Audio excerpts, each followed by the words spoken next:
Après, une autre... là, on a surtout fait de l'interactivité entre les personnes. Il y a une phase de réflexion aussi qu'on peut faire avec le tableau. Donc, je vous pose une question. Existe-t-il des angles dans la nature?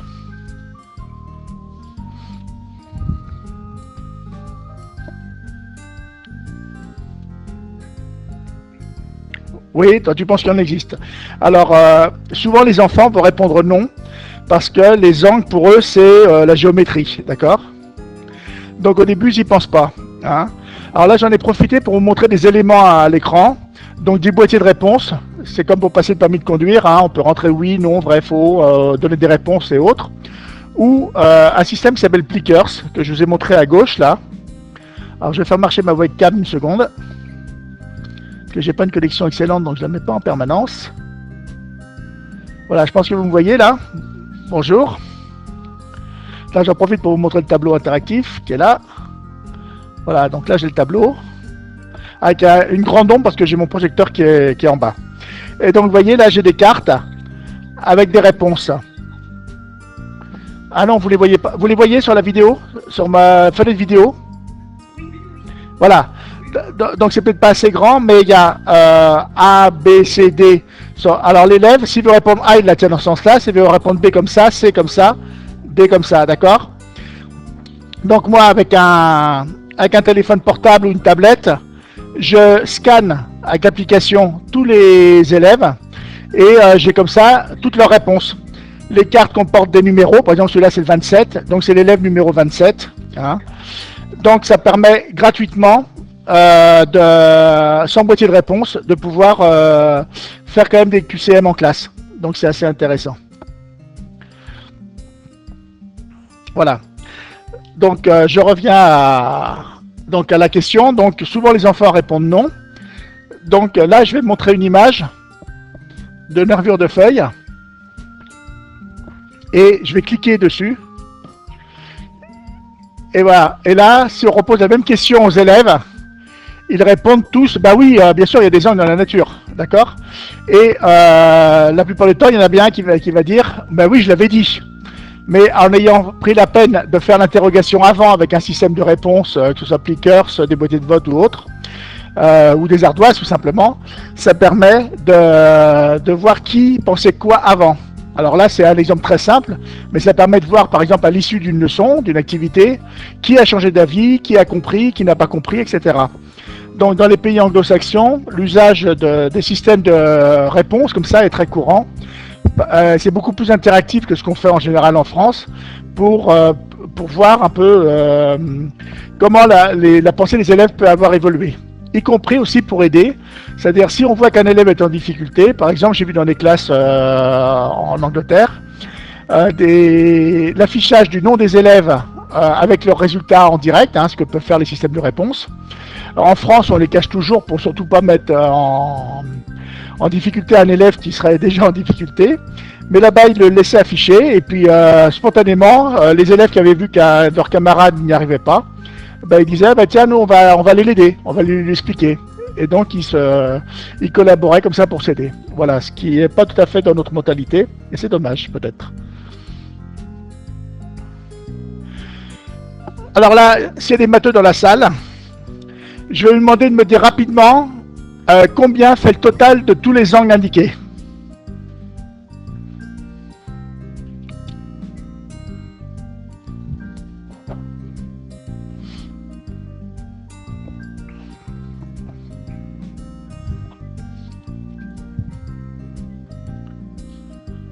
Allô? Ah, vous calculez, d'accord. Exact. Bravo. Alors, non, c'est très bien. Parce que justement, là, c'est une... vous avez vu, j'ai utilisé l'outil du rapporteur de tout à l'heure pour le faire. Et en le faisant, je me suis rendu compte que le total ne faisait pas 360. Parce que il y a des petites imprécisions de mesure, c'est arrondi. Hein, l'outil rapporteur n'indique pas les portions d'angle. Donc le total fait 359. Si un élève me dit 360, Je sais qu'il est bon en géométrie parce qu'il sait que normalement ça devrait faire 360 le total des secteurs pour le cercle. Et si on me dit 359, je sais qu'il est bon en calcul. Et si on me dit 335 par exemple, je sais qu'il a utilisé le calcul et en plus qu'il n'est pas bon en calcul mental. Voilà. Donc ça peut me donner des indications sur les élèves hein, à partir de cet exemple. En tout cas, bravo pour les 359 parce que c'est un calcul rapide. Est-ce que vous avez une bonne image dans votre salle? Voilà. Donc, qu'est-ce que vous voyez?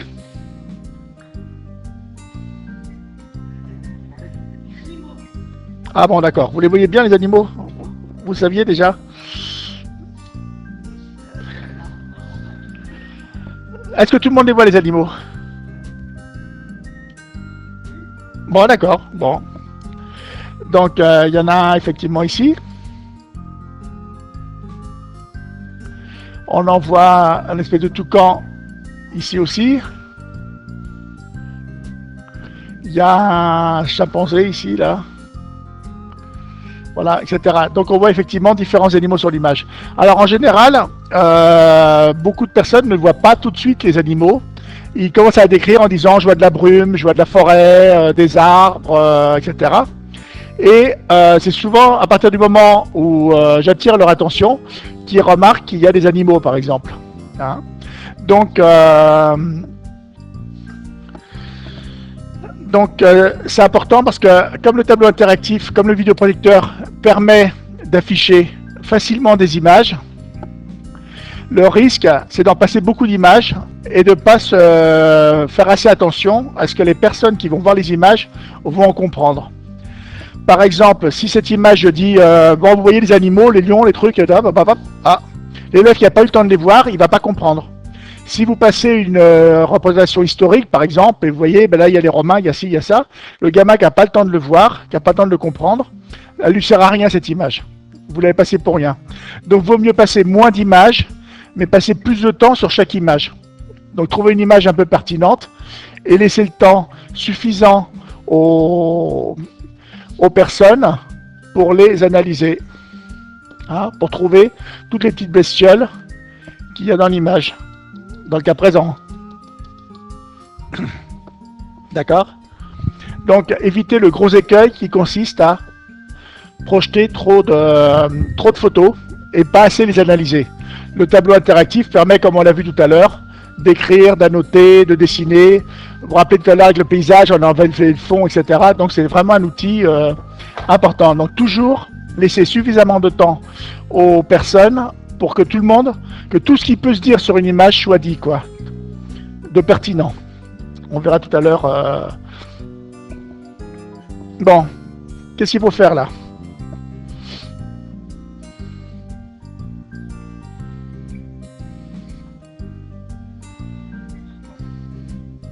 Ah, j'ai pas entendu.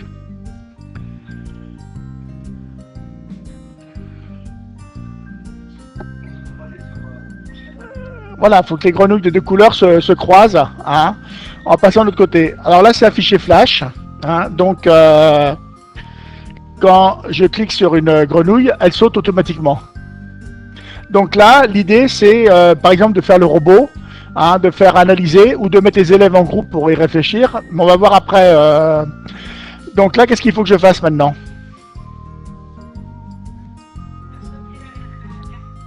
Voilà. Donc je fais sauter la première verte maintenant.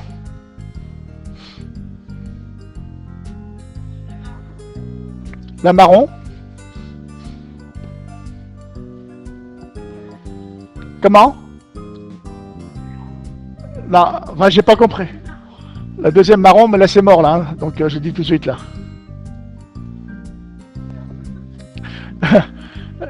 Voilà, bon, c'est mort. Hein. Donc je remets au début. Bon, il y a la solution que je l'ai affichée là. Hein. Ça peut être pour se rappeler, ça peut être pratique pour l'enseignant d'aller cacher des choses ou des petits repères, parce que parfois on fait des choses qu'on utilise d'une année sur l'autre et on se rappelle plus très bien comment, à quoi ça servait, ce qu'on voulait faire avec, et ça peut être pratique de se faire des petits penses bêtes. hein, qu'on montre pas forcément aux élèves. Hein. Vous voyez là, il est caché. Hein. À la limite, vous mettez un trait neutre, les élèves savent pas ce qu'il y a, mais vous, ça vous permet de savoir qu'il y a quelque chose de caché et donc d'avoir la solution, par exemple. Hein. Donc, on va pas perdre de temps à le faire, d'autant plus que l'image suivante, c'est la même chose, sauf que les grenouilles, là, c'est des dessins. Donc, vous voyez, le fond est plus simplifié, donc je peux faire la même activité. Si je suis pas d'accord, je peux revenir en arrière. Donc, je peux faire discuter. La page d'après, c'est plus que les grenouilles, de façon encore plus simplifiée. Hein, puisque j'ai enlevé presque tous les éléments qui n'étaient pas tellement importants. Et sur l'image d'après, j'ai carrément enlevé tous les éléments perturbateurs. Donc avec les grenouilles, ça peut aider les élèves, mais là, c'est pour aller plus vers la... Comment? Voilà, j'ai fait une bêtise d'ailleurs, donc je peux arrêter tout de suite. Hein, voilà. Donc je peux aller vers la solution de façon plus simple, comme ça. Voilà, bon là je me suis encore planté moi aussi, hein. Mais bon c'est pas très grave, on peut y arriver.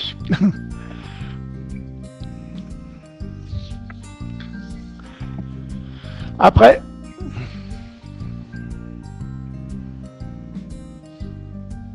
ça, je sais pas qu'il y a une musique là-dessus. Voilà, donc là c'est un petit test de closure hein, qu'on peut faire. Donc là c'est créé avec l'application de ce logiciel. Hein. Si on n'a pas le logiciel, on peut le faire directement avec des mots qu'on met en place, etc. Donc là c'est juste pour montrer une possibilité. Hein. Donc il suffit de mettre des éléments en place hein, dans les bonnes cases. C'était pour présenter un petit peu ce logiciel, mais il y a d'autres éléments.